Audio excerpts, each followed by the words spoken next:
Om Namo Bhagavate Vasudevaya. Om Namo Bhagavate Vasudevaya. Om Namo Bhagavate Vasudevaya.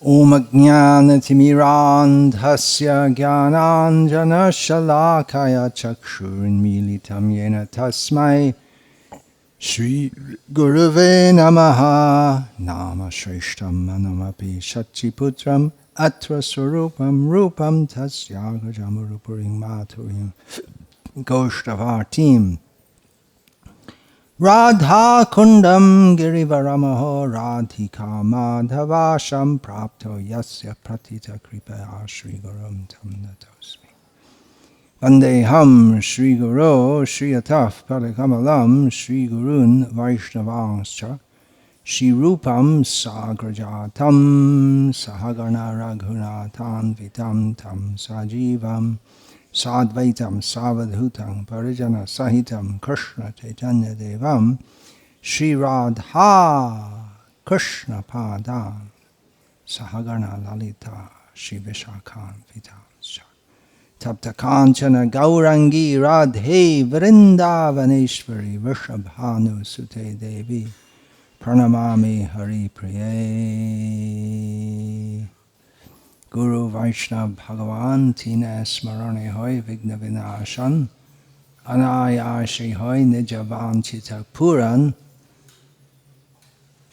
Hare Krishna Krishna Krishna Hare Hare Hare Rama Rama Rama Hare Hare. On Radhashtami, the birthday of Radharani, we should speak about Radha. Who can speak about Radha? It's very, very highest topic. Let's talk about atomic physics. Shall we talk about atomic physics? Anyone here qualified to even understand anyone? Any kind of physics? I hope the engineers know something about physics.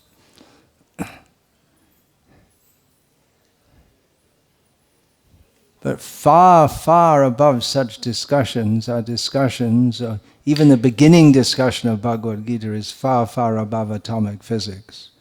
What to speak of discussion of the Supreme Personality of Godhead? What to speak of discussion of Vrindavan, Radha?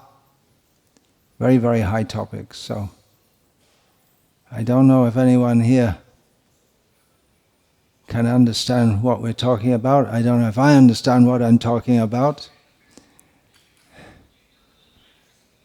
We can't accommodate the elephant of topics of Radha and Krishna on the small saucer of my very limited intelligence, knowledge. Purity is required also. Of course, we can discuss such topics. We can read, or we can hear, and we can repeat. We can, if we have sufficient intelligence, we can remember so many verses and songs and stories and repeat them.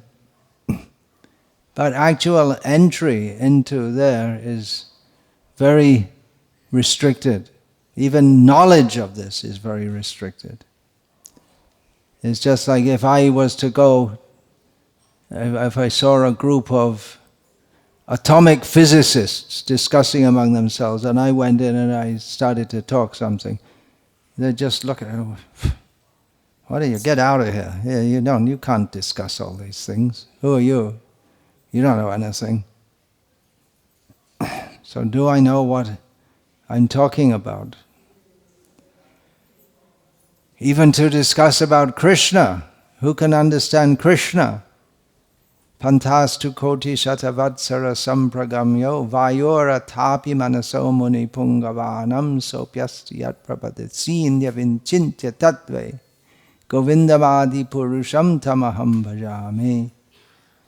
Great yogis traveling at the speed of the mind for many millions of years can hardly even begin to approach the tip of the toe of the lotus feet of Govinda, who is the original Supreme Personality of Godhead. Why is that? Because he is achintya tattva. He is inconceivable. And Radha is more inconceivable. Now, inconceivable means there's no more. In terms of logic, if you can't understand something, you can't understand it. It's achintya. It's beyond conception. But in the spiritual existence, there's perfect, more perfect, most perfect. There's no thing. Perfect means complete. But there's more perfect and most perfect. There's inconceivable, more inconceivable, most inconceivable. So, if I'm supposed to be speaking something, and admittedly it's far beyond my conception, what am I doing here trying to speak anything? I don't know.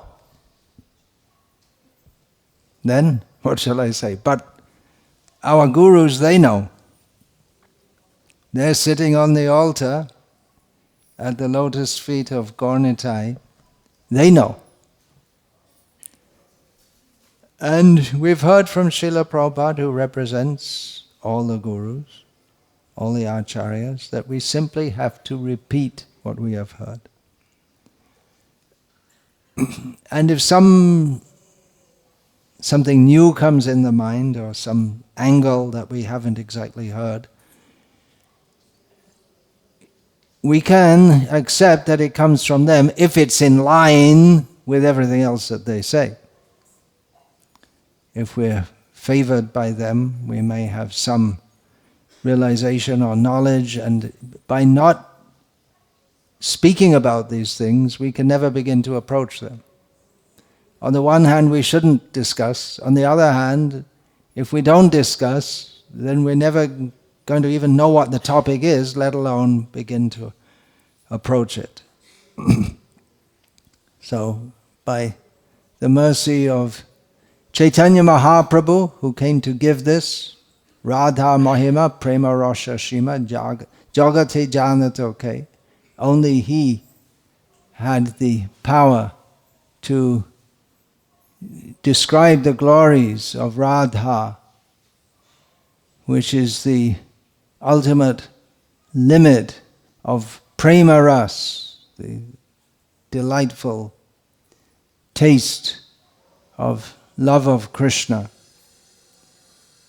So he came to give that. The acharyas following him have received that from him, from their gurus, and given that. And by their mercy, we can very cautiously and respectfully begin to speak. Radharani, respectful. They're calling her Rani, means queen. We should be respectful. Otherwise, what can we know? Unless we have this attitude of not thinking it's some stories or some cartoon. Now we have cartoon Krishna. They made Krishna into a cartoon, some ridiculous kind of depiction of Krishna. But we didn't, the Krishna that we heard about from Srila Prabhupada is not a character in a cartoon. He is the Supreme Personality of Godhead, most worshipable. What do we know about him? What do we know about devotion to him? What to speak of Radharani? Now you may say, well, I'm supposed to be me, I'm speaking here about myself, I'm supposed to be a guru giving knowledge, what's going on if I don't know, and I'm supposed to be giving knowledge. Do I know what I'm talking about? We have to repeat. And how much mercy comes with that. On the order of Chaitanya Mahaprabhu, Jare Deko Tare Kaha Krishna Upadesh. On his order, we have to speak, we have to give to what we've received to the extent that we've realized it, and even we have to speak above our realization in the sense that Krishna is always going to be beyond our realization. Even he himself doesn't fully understand himself. Because the love for him, that's why Chaitanya Mahaprabhu comes. His Swarup Shakti, Sri Radha, who is non-different from him, who is love personified, Prem Swarupini. She's non-different from him, but he can't understand her, and that's why he comes as Chaitanya Mahaprabhu. So that the mercy comes if we have this attitude which we should have of utmost humility, considering ourselves most small, which we are, and Krishna most great, and Radha greater than the greatest. And we can speak on these topics. And if we do so with this attitude, then by the mercy of the devotees of Radharani, then something can come through. The proper message should come through. In the last 2 days we were discussing from Sri Caitanya-caritamrta about the position and glories of Radha. So continuing this discussion, this is from Sri Caitanya-caritamrta, Adi Lila, chapter 4, text 73. Krishnere karai joiche rasha ashadan, krira shahai joiche shuno bibaron. Now please listen to how Lord Krishna's consorts help him taste rasa and how they help in his pastimes. Consorts here means Krishna's lovers. He has many different kinds of lover. Well, 3 main kinds, which we'll hear about in the next 2 verses, which go as follows. Krishna Kanta Gana Deki Tribidha Praka Eka Lokhi Garn Pure Mohishi Garna A Mohishi Garna A Rajangana Rupa Ar Kanta Garna Shah Shri Radhika Hoite Kanta Garna Bishta.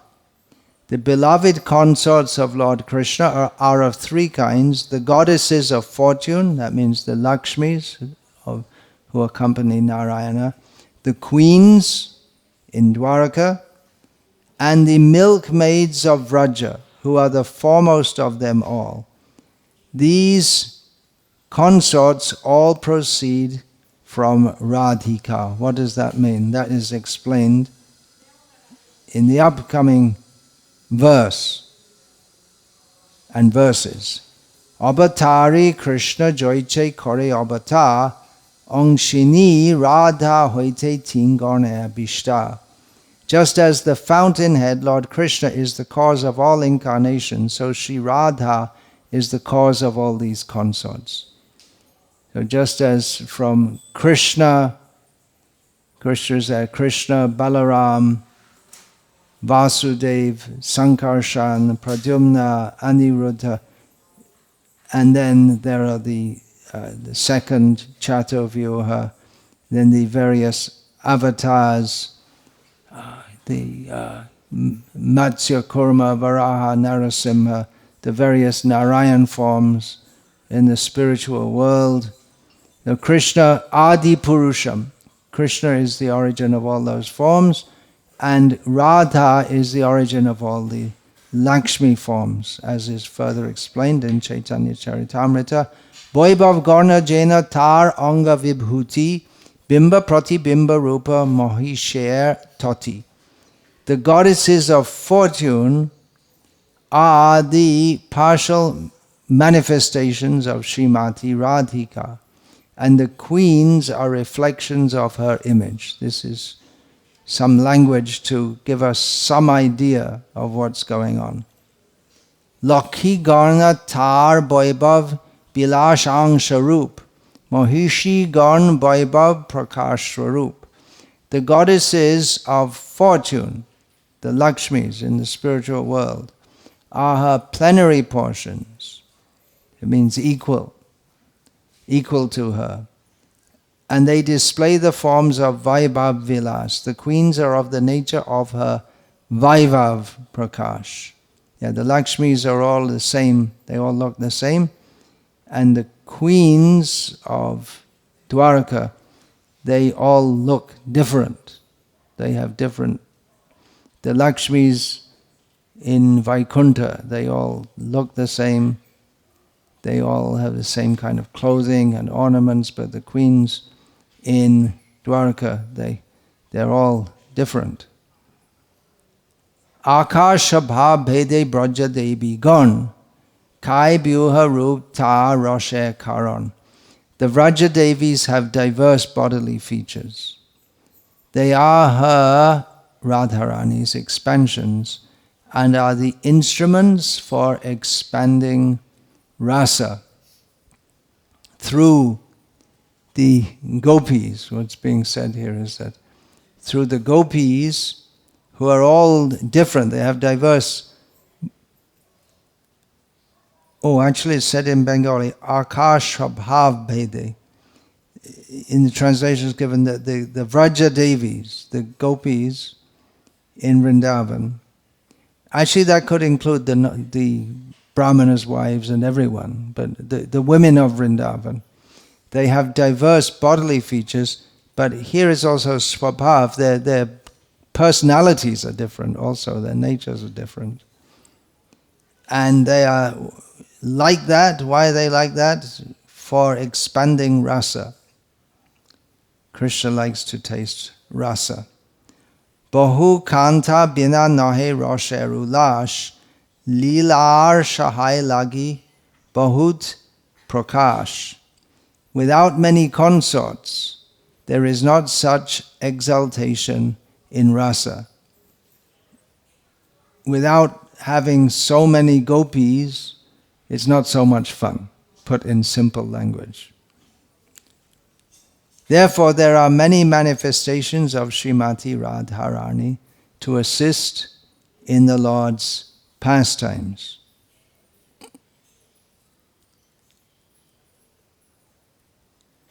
Tarmode brajje nana bhava rasha bhede, Krishna ke korai rashadik lila shade.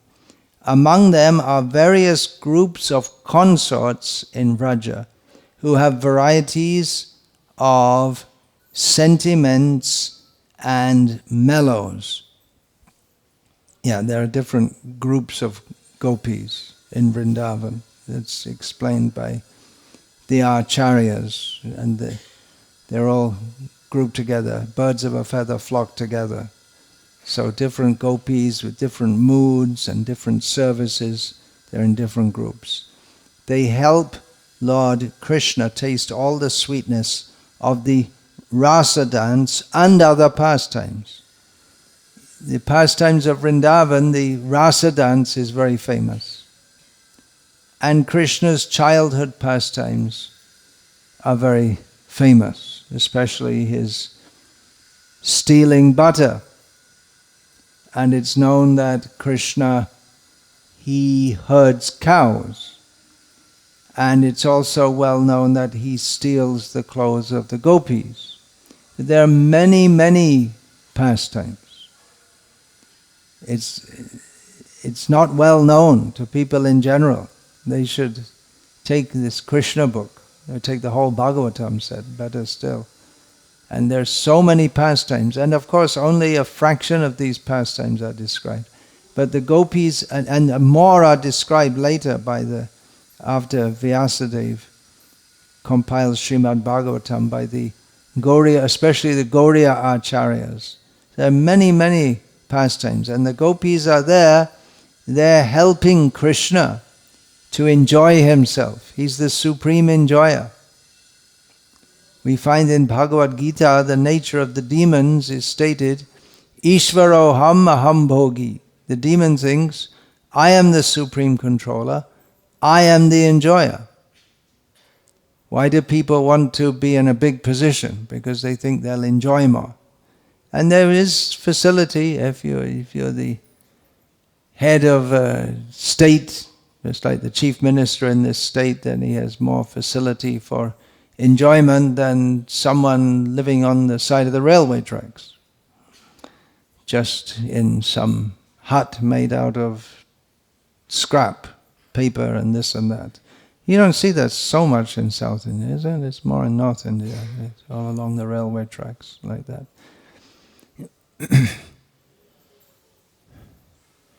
But what happens is when you become too big, then you can't enjoy.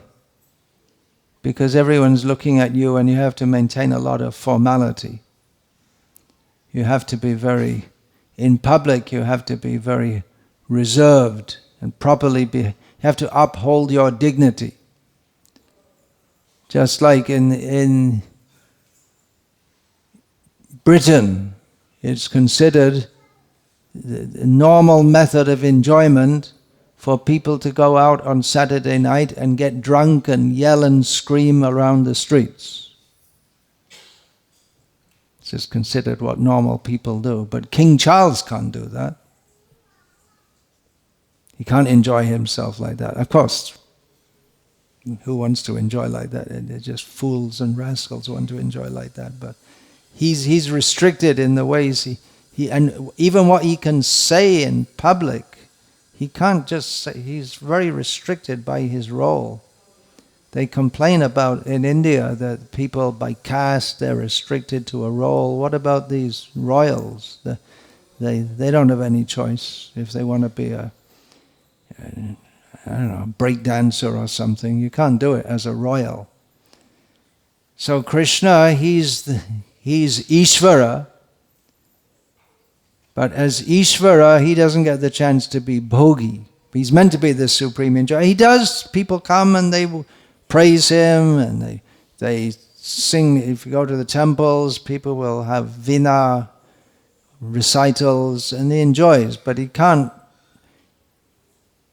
enjoy himself to the full extent. He can't just do whatever he likes and enjoy. You think to enjoy, you should be able to do whatever you like, but he can't as Narayana, but as Krishna. Even as Rama, he's a king. He's very restricted in what he can do.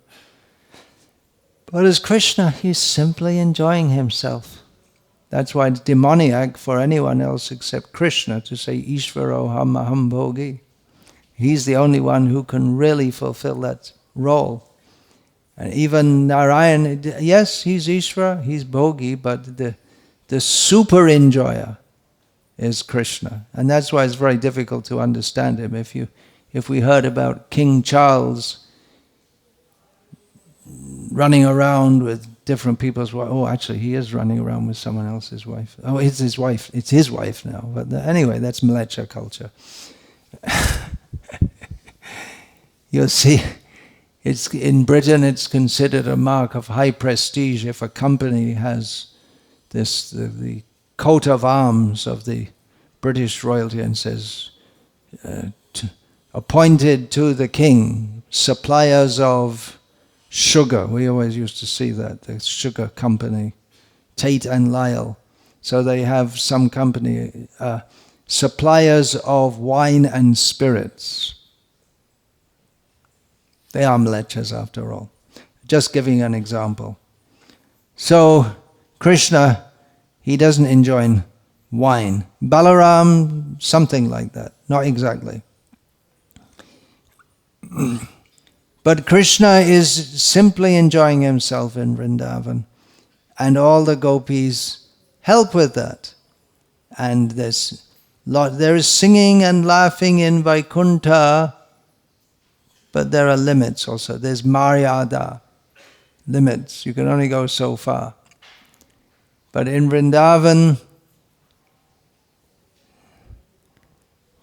the limits are tested. They go beyond the limits. That's why we shouldn't discuss these things openly, because ordinary people can't understand. That's why even the yogis, they can't even approach the tip of the toe of the lotus feet of Govinda, because to approach him means a completely different kind of consciousness, a different outlook on reality altogether. That's why it's so hard that people, they can't understand. In South India, they like temples with the deity should have lots of jewels, and the deity should be standing very dignified, giving blessings. And when the South Indians go to Vrindavan and they see Krishna dressed with Radha and Krishna dressed with so many flowers, and sometimes the whole outfit is even flowers, and even fruit may be there, and he's playing a flute. They know Krishna plays a flute, but they just can't seem to relate to it so much. Someone should be playing a flute for Krishna's enjoyment, but why is he playing a flute? Then he's playing a flute for someone else's enjoyment, but he's supposed to be the supreme enjoyer. Well, he likes to play the flute himself, and he uses that for calling the cows and the gopis. So they may have a difficult time relating to all that. The religious culture here is more like Vaikuntha culture, whereas Krishna's culture is his own. He's in his own world, his own private world, which Chaitanya Mahaprabhu has opened up, and the gopis are helping that. Srila Prabhupada's purport to this, the verse we just read. As already explained, Krishna and Radha are one in two.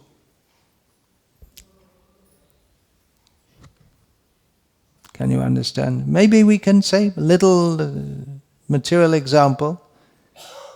Husband and wife are meant to be one. They're two, but they're one in interest. Supposed to be. They're together. Sometimes it happens when people are very close together. It happens more often with twins, but it can happen between husband and wife, between mother and son. It can also happen that they know exactly what the other person is thinking. Even if they're in another city, they can understand if there's some danger to them. This kind of thing. So Krishna and Radha are one in two. They are identical. Yeah, they don't look identical, but in terms of tattva or intrinsic properties or characteristics, they are identical in one sense. Krishna expands himself in multi-incarnations and plenary portions like the Purushas. Here Purushas refers specifically to the Karna-dakashayi Vishnu, Garbho-dakashayi Vishnu, Kshiro-dakashayi Vishnu. Similarly, Srimati Radharani expands herself in multi-forms as the goddesses of fortune, and there's the Lakshmis in Vaikuntha, the queens in Dwaraka, and the damsels of Vraja. Such expansions from Srimati Radharani are all her plenary portions. All these womanly forms of Krishna are expansions corresponding to his plenary expansions of Vishnu forms. These expansions have been compared to reflected forms of the original form. There is no difference between the original form and the reflected forms. At least in terms of what you see, there's no difference between the original image and the image in a mirror. But there is a difference. Difference is right is left and left is right, and the difference is one is there and the other is the reflection. So this reflection analogy goes so far, not fully. That's why these expansions have been compared to reflected forms of the original form. They look exactly the same. There is no difference between the original form and the reflected forms. The female reflections of Krishna's pleasure potency are as good as Krishna himself. The plenary expansions of Krishna's personality are called Vaibhav Vilas and Vaibhav Prakash, and Radha's expansions are similarly described. The goddesses of fortune are her Vaibhav Vilas forms, and the queens are her Vaibhav Prakash forms.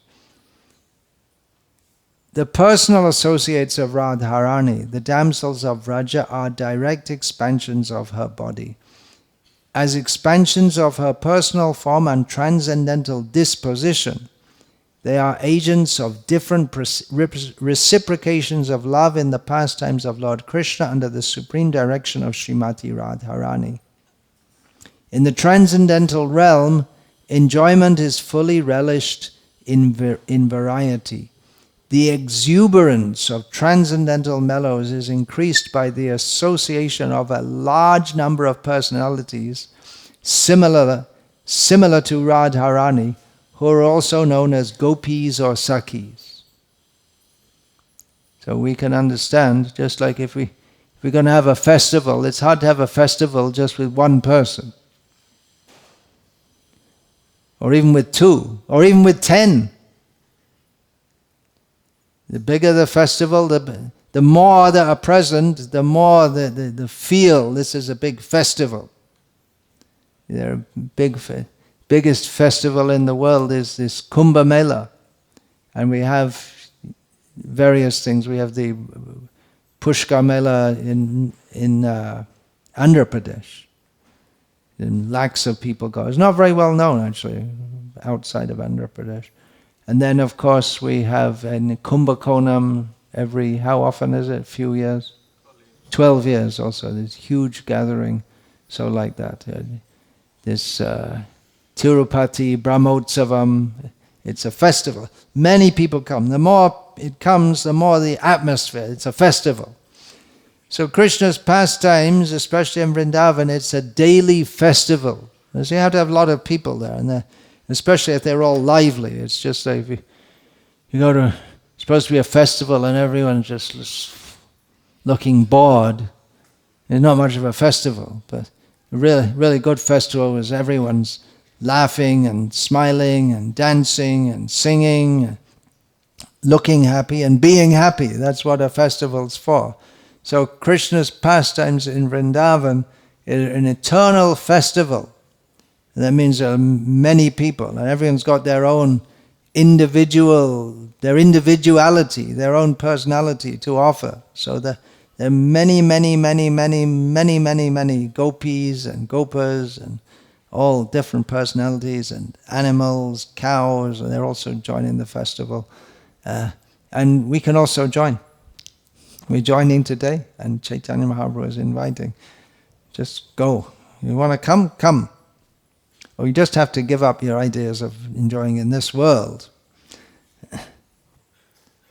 What is that? The Bishoy Charya She Roshe Mojia Mukhe Bolo Hari Hari. Giving up the idea of enjoying in this world, then we can enjoy the rasa of the spiritual world. Then we can really chant Hare Krishna. So, the variety of innumerable mistresses is a source of relish for Sri Krishna. In English, the word mistress has more than one meaning. One meaning is an illicit lover, female lover. The variety of innumerable mistresses is a source of relish for Sri Krishna, and therefore these expansions from Srimati Radharani are necessary for enhancing the pleasure potency of Sri Krishna. Their transcendental exchanges of love are the super excellent affairs of the pastimes in Vrindavan. By these expansions of Srimati Radharani's personal body, she helps Krishna taste the rasa dance and other similar activities. Srimati Radharani, being the central petal of the Rasa Lila flower, is also known by the names found in the following verses. Govinda Nandini Radha, Govinda Mohini, Govinda Sarvasva, Sarva Kanta Shiromani. These are names of Radha. She is the one who gives pleasure to Govinda. She is also the enchantress of Govinda. She is the be-all and end-all of Govinda, Sarvasva. She's everything to him. And the crest jewel of all his consorts. In the purport, just prior to this, Srila Prabhupada links this especially with the Rasa Lila, these names. She gives him pleasure in the Rasa Lila. She enchants or bewilders his mind. She's all in all to him in the Rasa Lila. And although in the Rasa Lila there are so many gopis, Shatakoti Gopi in the Rasa Lila, Bhaktivinoda Thakur sings. But among them, she is the crest jewel, the topmost of all of them. A quote from Srila Prabhupada's purport to Madhya Lila, chapter 8, text 88. What's the subject, main subject in Madhya Lila, chapter 8? Anyone? Caitanya-caritamrta? Anyone? This is Ramananda Sangvad. Ramananda Rai speaking with Chaitanya Mahaprabhu. So the topic comes up of, goes up and up and up and up to Radha. So in there, it's stated, the highest form of conjugal love is represented by Srimati Radharani. Therefore, in the pastimes of Radha and Krishna, we can see that Krishna is always subjugated by Srimati Radharani's influence. The highest form of conjugal love is represented, she is the very form of, the highest form of, here this word is used, kanta bhav, the feelings of love in relation to a female lover. Therefore, in the pastimes of Radha and Krishna, we can see that Krishna is always subjugated by Srimati Radharani's influence. The word therefore is interesting there. It just presumes that in a loving relationship between the male and the female, that the male is always going to be subjugated by the love of the female. Following, I'm going to speak that Bhaktisiddhanta Saraswati Thakur spoke on Radhashtami in 1931, a translation from part of his lecture on that day, in which he's discussing, among other things, this name, Govinda Sarvasva, means she who is all in all to him. Srila Saraswati Thakur said, let that personification of supreme magnanimity, let that personification of supreme magnanimity, Srimati Radharani, who is always eager to collect the mercy of the Supreme Lord on behalf of all living entities, appear in our hearts and make her presence known. Let her appearance be our object of worship.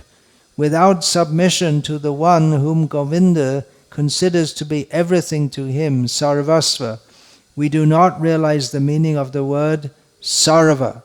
Govinda Sarvasva. Sva means one's own. Sva means wealth.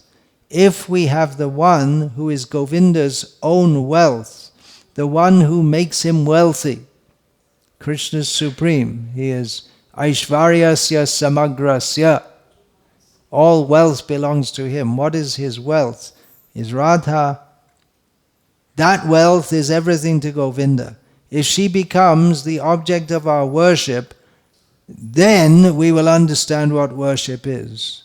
If after reading the 18,000 verses of Srimad Bhagavatam we do not come to know about her, then our reading was in vain. If by some unknown sukriti, piety, we get the association of those who are close to Sri Vrishabhanu Nandini, Srimati Radharani, if we are fortunate enough to hear about her, then we can get the inspiration to proceed toward our supremely beneficial goal. She is everything to the son of Nanda, who is the reservoir of all ecstasy, and we will never attain devotional service to Govinda without serving her and her servitors. Elsewhere, Bhaktistan Saraswati Thakur wrote, Guru Tattva is indeed a manifestation of Krishna, but one must understand the spiritual master to be a manifestation of the supreme worshipper, that means Sri Radha, rather than the supreme worshipable object, Radhika Nath, Krishna. If we can see the beauty of Sri Radharani's toenails in our spiritual master's lotus feet, we will no longer think about where to find her. If we are fortunate enough, of course, he is known as Varshabhana Vidayata Das. Bhaktistan Saraswati Thakur is known as Varshabhana means Radharani, the daughter of Vrishabhanu, and Dayata means the lover of. So he is identified as the servant of Krishna, specifically as the lover of Radha. So Bhaktistan Saraswati Thakur is saying this. If we are fortunate enough, we can attain service to and darshan of our spiritual master's lotus feet, because he is none different from Sri Radha and very dear to her.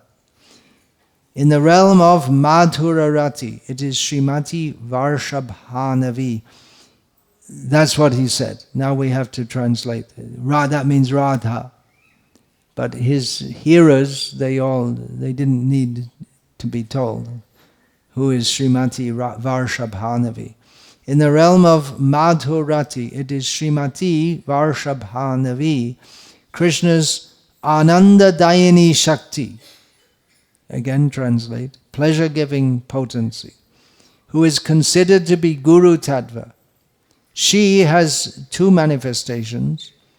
One is Sri Nityananda Prabhu, and the other is Sri Gadadhar or Sri Gaurasundar, who has taken the heart and halo of Sri Radha. Those who take refuge under Sri Baladeva Gopi Ananga Manjari accept Sri Baladev Nityananda Prabhu as their guru, and they also accept Sri Varshabhanavi Devi as guru. The reason is that except for allegiance to Sri Varshabhanavi, Sri Ananga Manjari has no separate fulfillment. Many have performed bhajan under the shelter of Sri Janava, the Shakti of Sri Nityananda. To unpack that is a discussion for another day or maybe another lifetime. I'm not talking about in terms of how much time we need to. Well, we need at least a lifetime to discuss this, but maybe we have to come to another level of understanding, which it seems distant. So now it's time for Arati, and Krishna willing, Radha willing, there'll be more discussion this evening at 7 o'clock on these topics. Hare Krishna, Shri Radhashtami Mahotsav ki jai, Vrishabhanu Nandini Shri Radharani ki jai, Srila Prabhupada ki jai. Hare Krishna.